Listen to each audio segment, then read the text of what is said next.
Hello everyone, আসসালামু আলাইকুম। Welcome back to my channel daily cooking by Bakul.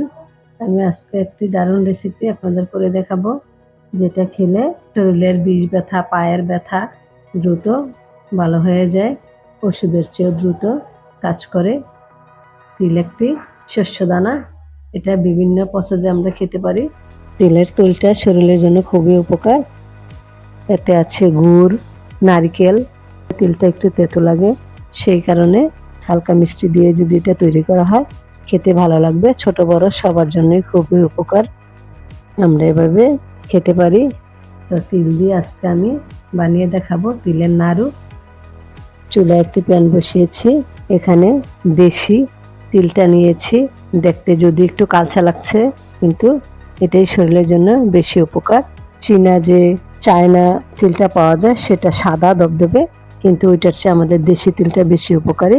আমি দেশি তিলটা 1 কাপ নিয়েছি, নিয়ে হালকা আছে 2-3 মিনিটের মতো ভেজে নিয়েছি। ভাজা হয়ে গেছে, তুলে নেব। বেশি ভাজলে তেতো লাগবে। যখন তিলটা ফুটে উঠেছে তখন তুলে নিয়েছি। চুলায় আরেকটি প্যান বসিয়েছি, এখানে আমি 1/2 কাপের মতো গুড় দিয়ে দিলাম। খেজুরের গুড় 1/2 কাপের চেয়ে একটু কম আছে। কিছু নারকেল কুচি দিয়ে দিলাম।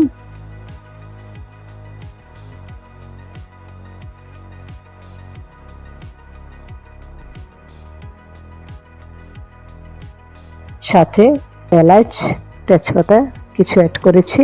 আর স্বাদ বাড়ার জন্য 1 চিমটি লবণ অ্যাড করতে পারি।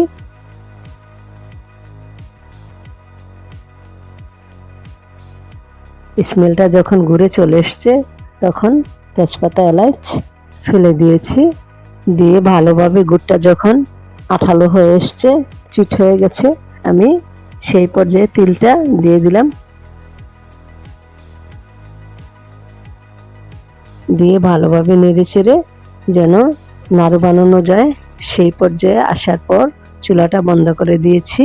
এখন নাড়ুর শেপ দেওয়া যাবে। সম্পূর্ণ পারফেক্ট হয়েছে। একটু ঠান্ডা হওয়ার পর আমি এভাবে হাতে একটু তেল লাগিয়ে নাড়ু বানিয়ে নিচ্ছি।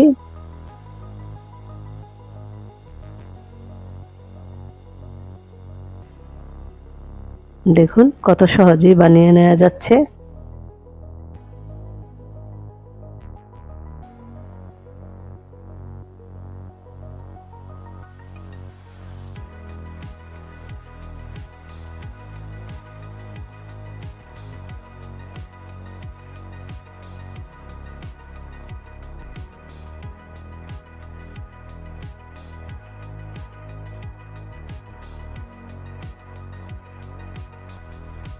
খুব সহজেই এই রেসিপিটি তৈরি করা যায়। তিলটা আমাদের শরীরের জন্য অনেক উপকার, তবে ওষুধের চেয়ে বেশি কার্যকর এই তিলের তেল আমাদের শরীরের জন্য অনেক উপকারী, সহজে পাওয়া যায় না। আমরা তিল দিয়ে বিভিন্ন রকম রেসিপি তৈরি করে খেয়ে তা পূরণ করতে পারি। দেখুন কতটা দারুণ লাগছে। সকাল বিকালে আমরা 2-1 পিস নাড়ু খেতে পারি। সকাল বিকাল আমরা এভাবে নাড়ু বানিয়ে খেতে পারি। খুব সহজেই বানানো যায়। আপনারা এভাবে ট্রাই করে দেখুন, আশা করি আপনাদের কাছেও ভালো লাগবে। ভিডিওটি ভালো লাগলে সাবস্ক্রাইব, লাইক, শেয়ার করতে ভুলবেন না। যারা করেছেন তাদের অনেক অনেক ধন্যবাদ। আগামী দিন নতুন রেসিপি নিয়ে হাজির হব। আজ এ পর্যন্তই। আল্লাহ হাফেজ।